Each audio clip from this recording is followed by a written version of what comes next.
Hi everyone, कैसे हो आप सभी लोग। आई होप आप सभी बहुत अच्छे होंगे और आप सभी लोगों की प्रिपरेशन बहुत अच्छे से चल रही होगी। This is Simran Kumar. Presently I am working in State Bank of India as a junior associate. So basically इस वीडियो में हम बात करेंगे कि how I clear my RRB PO pre in very first attempt but could not clear mains. ऐसा क्यों हुआ, ऐसा कैसे पॉसिबल हुआ, मैं आपको बताती हूँ कैसा पॉसिबल हुआ।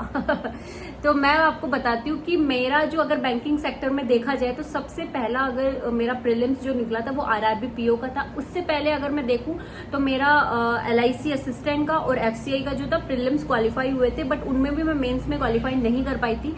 बैंकिंग सेक्टर में मेरा आरआरबी पीओ था और वो मेरा पहला अटेम्प्ट था। उस पहले अटेम्प्ट में मैंने जो है अच्छे खासे मार्क्स से जो है मैंने प्री क्वालिफाई किया। तो सबसे पहले मैं बता दूं कि ये जो एग्जाम था, मैं जिस एग्जाम की बात कर रही हूँ वो 2022 में था।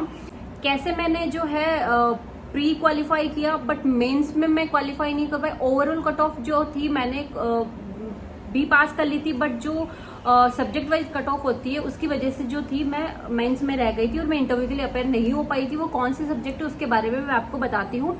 इस वीडियो को अच्छे से देखना कि काफी सारे एस्पायरेंट जो बहुत अभी ऐसा सोच रहे कि मेरे ये सब्जेक्ट वीक है और ऐसा वीक है, उनके लिए बोले हेल्प होगा कि आप ये सोच रहे हो कि अगर कोई एक सब्जेक्ट है जिसमें आप वीक हो और आप सोच रहे हो कि इसको अवॉइड करके हम किसी और सब्जेक्ट में ज्यादा एफर्ट लगा के हम जो है अपना प्री क्वालिफाई कर सकते हैं या मेंस क्वालिफाई कर सकते हैं, तो ये वीडियो उनके लिए है कि आप अगर ऐसा सोच रहे हो कि किसी एक सब्जेक्ट को अवॉइड कर दे तो हमारा काम हो जाएगा। ऐसा नहीं हो पॉसिबल हो सकता। तो सबसे पहले मैं बताती हूँ अपने बारे में कि मैंने जो क्लियर किया था वो आरआरबी पीओ का था। और उसमें जो उस टाइम की मुझे पता है कि उस टाइम पे जो कट ऑफ थी वो 62 थी, 62 समथिंग थी और मेरे जो मार्क्स आए थे वो 65 मार्क्स आए थे। और मेरा जो अगर मैं देखूं कि किस सब्जेक्ट में मैं जो थी मेंस में क्वालिफाई नहीं कर पाई थी, कि मेरा ओवरऑल कट ऑफ जो था क्लियर हो गया था but sectional cut off clear नहीं हुआ था, वो था मैथ्स का सब्जेक्ट। मैथ्स ऐसा सब्जेक्ट था मुझे उस टाइम पे इतना ज्यादा फियर था उससे, मुझे लगता था कि मैं कभी क्लियर कर ही नहीं सकती हूँ। और अगर ऐसा लगता था कि अगर बैंकिंग में जो है मैथ्स को हटा देना तो शायद मैं क्वालिफाई बैंकिंग के हर पेपर क्वालिफाई कर जाऊंगी, बट ऐसा पॉसिबल नहीं था कि मैथ्स तो हट नहीं सकती है वहां से और बिना मैथ्स के आप जो है कोई भी एग्जाम क्वालिफाई कर भी नहीं सकते हो। फिर मेरा क्या था कि मैं ये सोचती थी कि मुझे मैथ्स में नहीं आता, मेरा मैथ्स वीक है। स्टार्टिंग से मुझे था कि मेरा मैथ्स वीक है और मैं क्वालिफाई नहीं कर पाऊंगी। और अर्थमेटिक तो मेरा इतना ज्यादा वीक था, अर्थमेटिक में मुझे कुछ समझ ही नहीं आता। इवन मुझे टॉपिक्स के नाम भी मैंने इतनी बार रटे हुए थे कि कौन कौन सा टॉपिक क्या क्या नाम के, वो भी मुझे याद नहीं होते थे। कि अंदर से गंदा वाला फियर था कि मुझसे नहीं हो पाएगा। मुझसे इस चक्कर में मुझे टॉपिक्स के नाम भी याद नहीं हुआ करते थे। तो मैंने क्या किया कि मैं 2019 से प्रिपेयर कर रही थी। 2019 से मैंने जब प्रिपेयर करना शुरू किया, मैंने सिलेबस देखा तो मैंने देखा मैथ्स मुझे नहीं आती है। टॉपिक्स तो मुझे ऐसा लग रहे थे कि मैंने कभी सुना ही नहीं है, मैथ्स तो मेरा बैकग्राउंड ही नहीं था, तो मैं तो क्वालिफाई नहीं कर सकती हूँ।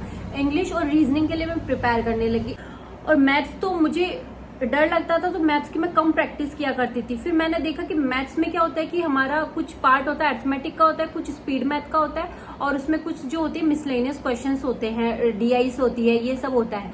तो मेरा यूं था कि मैं स्पीड मैथ तो कैसे जैसे मैनेज कर लिया करती थी। स्पीड मैथ की मैंने जो है प्रैक्टिस किया, तो मुझे ऐसा लगता था कि शायद अगर मैं स्पीड मैथ्स और डीआई ये जो है इनको अच्छे से प्रिपेयर कर लूंगी तो मैं अगर अरिथमेटिक अटेम्प्ट भी नहीं करूंगी तो मेरा क्लियर हो जाएगा एग्जाम। बट ऐसा क्या होता है कि मैंने इतनी मतलब उसको अरिथमेटिक को इतना अवॉइड कर दिया था।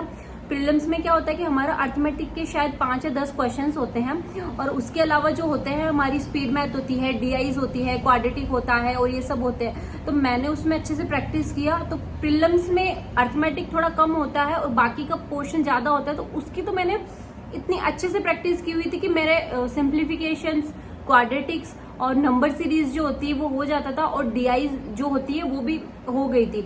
और डीआईज में भी कब प्रॉब्लम आती थी, जब डीआई जो होती है अरिथमेटिक बेस आ जाया करती थी, तब मुझसे नहीं हो पाता था।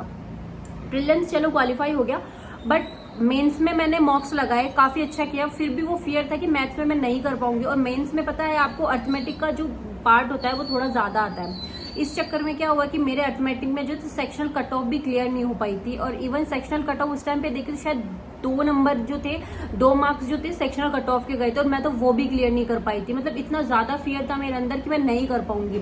फिर मुझे लगा कि नहीं, मैं प्रीलिम्स आरआरबी, देन आरआरबी जो क्लर्क का था मैंने वो भी क्लियर किया। आरआरबी आईबीपीएस पीओ और आईबीपीएस क्लर्क जो थे सारे प्रीलिम्स जो थे बैक टू बैक मेरे क्लियर होते गए। बट फिर उस चीज को मैंने देखा कि प्रीलिम्स में इजीली क्लियर कर पा रही हूँ। क्यों? क्योंकि यहाँ अर्थमेटिक कम होता है और जो बाकी का पोर्शन होता है वो ज्यादा होता है। फिर इससे अगर आपको एग्जाम क्वालिफाई करना है तो आपको अर्थमेटिक और इन सब में जो है आपको ओवरऑल अच्छा होना पड़ेगा। ऐसा नहीं है कि मैं नहीं कह रही हूँ कि आपको एक्सपर्ट होना पड़ेगा, बट इतना तो होना पड़ेगा कि आपके एटलीस्ट कट ऑफ मार्क्स तो आ ही जाए। फिर इस फियर को जो था मेरे को पता चल गया था कि इस फियर को लेके साथ में तो जो है मैं मेंस क्वालिफाई नहीं कर पाऊंगी। तो फिर मैंने शुरू किया कि अर्थमेटिक के जो मैंने जो क्लासेस होती है, क्वेश्चंस होते हैं, बुक्स होती है, वो मैंने प्रेफर किया। थोड़े दिन के लिए मैंने देखा जाए तो 2 महीने के लिए मैंने पूरी अर्थमेटिक जो थी उसकी क्वेश्चंस बहुत किए। स्टार्टिंग में मुझे बहुत ज्यादा प्रॉब्लम होता था, स्टार्टिंग में मुझे कुछ समझ नहीं होता था। इवन कई बार इतने इजी क्वेश्चंस होते थे कि मैं अगर मेरे किसी जूनियर को भी पूछती थी तो वो भी कर जाते थे उस क्वेश्चन को, बट मुझसे नहीं होता था। तो मुझे ऐसा लगता था कि मैं नहीं कर पा रही हूँ, ये कर पा रहे जिन्होंने अभी तैयारी शुरू भी नहीं की। तो मतलब मैं अपने आप को बहुत ज्यादा डीमोटिवेट फील करती थी। फिर मैंने बुक्स जो थी ऑनलाइन, क्या होता है कई बार हम टाइमर होता है हमारे साथ में, टाइमर होता है अगर हम ऑनलाइन देते हैं तो उसकी वजह से भी फियर होता है। मैंने ऑफलाइन बुक लेके और फिर कुछ क्वेश्चंस निकालना शुरू किया। कुछ क्वेश्चंस के बाद में फिर धीरे धीरे मैंने सेक्शनल मॉक्स लगाए, सेक्शनल क्विज किया। फिर मैंने जो है स्टार्टिंग में नंबर मार्क्स नहीं आते थे, बट धीरे धीरे जो है ऐसा होने लगा कि मेरे अच्छे मार्क्स होने लगे। और फिर मेरा बैक टू बैक जो है मेंस भी क्लियर होने लगा। उसके बाद में जो मैंने आईबीपीएस पीओ का इंटरव्यू भी दिया और आईडीबीआई का जो था इंटरव्यू भी दिया। फिर मैं 2 इंटरव्यू में भी अपीयर हुई और मेरा मेंस भी क्लियर होने लगा और फाइनली मैं सिलेक्ट भी हो गई। तो बेसिकली मैं क्या कहना चाह रही हूँ आप सभी को इस वीडियो में कि आप ये सोच रहे हो कि हम सिर्फ प्रीलिम्स पे फोकस करें, हम सिर्फ मेंस पे फोकस नहीं करें और हम शायद एक सब्जेक्ट पे फोकस करें, हम किसी अदर सब्जेक्ट के कुछ पार्ट जो है, कुछ टॉपिक्स जो उसको अवॉइड करके अगर आप एग्जाम क्वालिफाई कर सकते हो, तो ऐसा बिल्कुल भी नहीं है। देखो मैथ्स में क्या होता है कि बहुत सारे टॉपिक्स होते हैं, आपको ये पहचानना है कि कौन से टॉपिक्स के क्वेश्चन जो होते हैं उनका वेटेज ज्यादा होता है। सारे टॉपिक्स पढ़ने की जरूरत आपको अभी भी नहीं है। इवन मैं को यूं था कि अर्थमेटिक में जब शुरू भी किया ना मुझे जो था मिक्सचर और एलिगेशन जो था वो मुझे नहीं आता था। उस टाइम पे मैंने मिक्सचर और एलिगेशन को अवॉइड किया था। सीआई और एसआई जो सिंपल इंटरेस्ट, कंपाउंड इंटरेस्ट था, वो भी मुझे टफ लगता था। मैंने उसको भी थोड़ा साइड में, ये 2 टॉपिक को मैंने साइड में किए थे और उसके बाद में भी मैंने एग्जाम क्वालिफाई कर लिया। तो ऐसा है कि जिस आपको जो लगता है ना कि आप इन टॉपिक्स को साइड में कर दोगे या फिर आपको एग्जाम क्वालिफाई कर जाओगे इस तरीके से, ऐसा बिल्कुल भी नहीं होगा। ऑलराउंडर आपको हर सब्जेक्ट में होना पड़ेगा, चाहे वो इंग्लिश हो, चाहे वो रीजनिंग हो, चाहे वो करंट अफेयर्स हो, चाहे वो मैथ्स हो। प्रीलिम्स आपका क्वालिफाई हो जाएगा अगर आप सिर्फ प्रीलिम्स पे फोकस कर रहे हो। अगर आप प्रीलिम्स के क्वेश्चंस लगा रहे हो तो प्रीलिम्स आपका हो जाएगा, आपको कॉन्फिडेंस आएगा। बट जब आप मेंस में अपीयर होगे तो मेंस में देखोगे आपके मार्क्स इतने आसपास भी नहीं आ, बहुत ज्यादा डिमोटिवेट हो जाओगे आप। और इतना होगा कि फिर अगर प्रीलिम्स निकाल भी पा रहे हो तो उसका कोई मतलब नहीं होगा। तो काफी सारे अगर जैसे भी जो टॉपिक्स आपको लगता है कि मैथ में मुझे ये टॉपिक्स नहीं आते हैं और मैं जो है नहीं कर पाऊंगा, तो पहले ये देखो कि आपके जो एग्जाम में जो है और मॉक्स में जो है उस टॉपिक, जो सपोज करो आप सोच रहे हो कि प्रॉफिट और लॉस मुझे नहीं आता है, मैं नहीं कर पाऊंगा, अगर मुझे स्पीड टाइम जो है वो नहीं आता है और मैं नहीं कर पाऊंगा, तो आई थिंक आप देखोगे कि इनका वेटेज ज्यादा होता है।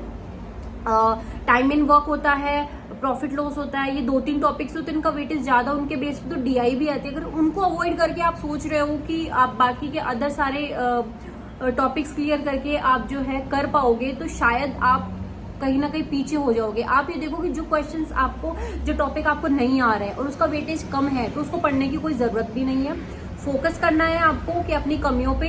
मैंने 1.5 साल देखा जाए तो मैंने 1.5 साल जो है यही करने में कर दिया कि शायद मैं स्पीड मैथ्स को और सिंप्लीफिकेशंस को, इन सबको अगर मैं अच्छे से कर लूंगी, अर्थमेटिक नहीं करूंगी तो एग्जाम क्वालिफाई कर जाऊंगी। इस चक्कर में मैंने 1.5 साल अपना पूरा बर्बाद कर दिया। मैं शायद अगर मैथ्स में उसी टाइम पे फोकस कर लेती तो मेरा उसी टाइम पे 2020 में मेरा सिलेक्शन हो जाता, बजाय 2022 के। इस चक्कर में फिर मैंने देखना शुरू किया कि मैथ्स वीक है, इसके बिना तो नहीं हो सकेगा। कोई 6 से 8 मैंने प्रीलिम्स निकाले होंगे, बट मैथ्स की वजह से लैग कर रही थी। फिर उसके बाद में मैथ्स में मैंने फोकस करना शुरू किया, कंप्लीट टाइम दिया उसको, मॉक्स लगाए। कमी जो है, अगर आप फोकस कर रहे हो और आप इम्प्रूव कर रहे हो तो ही आप आगे बढ़ पाओगे। अगर देखा जाए कि कोई सक्सेस होता है, अगर सक्सेस गया तो उससे पहले उन्होंने कई बार फेलियर्स देखे होते हैं। वही फेलियर्स मैंने देखे हुए कि 6 से 8 एग्जाम्स अगर आप बैक टू बैक फेल कर रहे हो, मेंस हो ही नहीं रहा है आपका, तो इतना ज्यादा आप जो है अपने आप को अंडर कॉन्फिडेंट फील करोगे। बट आप कमी को एक बार देख के और फिर आप अगर उन पे इम्प्रूव करने की कोशिश करोगे तो बैक टू बैक आपके जो है मेंस भी क्लियर होने लगेगा। फिर जो कॉन्फिडेंस होगा वो 7वें आसमान पे होगा। ऐसा मेरे साथ में हुआ था। तो मतलब अगर आप हर एक चीज को, जिस चीज में कमी हो और आप इस चीज को कमी को फोकस करके आप इम्प्रूव करने की कोशिश कर रहे हो ना, तो जो क्वेश्चंस अगर आप टॉपिक पढ़े भी नहीं होते ना, कॉन्फिडेंस तो होता है कि हाँ मैं इसको हैंडल कर लूंगा। तो ये चीज है। प्रीलिम्स पे फोकस कर रहे हो तो आपको मेंस पे भी फोकस करना पड़ेगा। मेंस में जो टॉपिक जो होते हैं, कौन से टॉपिक्स होते हैं, कौन से टॉपिक का वेटेज ज्यादा होता है, आप उनको पहचानने की कोशिश करो और उनको इम्प्रूव करने की कोशिश करो। अवॉइड करने की कोशिश मत करो। ऐसे मत सोचो कि ये मुझे चीज नहीं आती है, मुझे टॉपिक नहीं आता है, उसको छोड़ देता हूँ, ये एग्जाम में भी नहीं आता है। जो आपको नहीं आता वो एग्जाम में पहले आता है। जो आपको नहीं आता है ना, वो एग्जाम में सबसे पहला क्वेश्चन आपको वही मिलेगा और आप उसी क्वेश्चन को देख के डिमोटिवेट हो जाओगे। और बाकी के जो क्वेश्चन बचे ना, 79 क्वेश्चन जो थे वो, और बाकी के जो क्वेश्चन बचे ना 99 में से 99 क्वेश्चंस वो वहीं के वहीं रह जाएंगे। और आरआरबी में देखा जाए तो इंग्लिश भी नहीं होती है, वहां पे जो खेल होता है वो 35। अगर आप सोच रहे हो कि मैं ये मतलब अगर आप सोच रहे हो कि आपको फुल मार्क्स ला सकते हो तो आप फुल भी ला सकते हो। 35 आउट ऑफ 35 सॉरी 40 मार्क्स लाना रीजनिंग में बहुत मुश्किल नहीं है, बहुत इजी है। 40 में से अगर आप मैथ्स में देखोगे 35 आप इजीली ला सकते हो, उसमें भी कोई ज्यादा इतनी बड़ी बात नहीं है। पर थोड़ा सा होगा कि आप स्पीड अच्छी है तो आप ला सकते हो। अदरवाइज आपको क्वेश्चन अगर प्रैक्टिस किया आपने तो अगर ऑफलाइन सॉल्व करना बैठोगे तो 40 आउट ऑफ 40 भी, 80 आउट ऑफ 80 भी आप मार्क्स ला सकते हो। बट थोड़ा सा स्पीड का जो होता है उसका चक्कर हो जाता है, उस वजह से क्वालिफाई नहीं कर पाते हो। तो दिस इज अबाउट दिस। और यही सब मैं कहना चाहती हूँ आपसे कि अगर आप में कमी है जिस भी टॉपिक में है, इनको इम्प्रूव करो और जल्दी से एग्जाम क्वालिफाई करो। जल्दी से जल्दी आपका जो है इनका प्रीलिम्स आने वाला है। 30 या 40 दिन बाद में आपका आरआरबी पीओ और क्लैरिकल का मेन प्रीलिम्स आने वाला है और मेंस भी आने वाला है। उसके बाद में इंटरव्यूज भी होंगे। आप सभी के लिए best of luck, good luck. Practice कीजिए, अपनी कमियों पे ध्यान दीजिए, इंप्रूव कीजिए। तब तक के लिए बाय।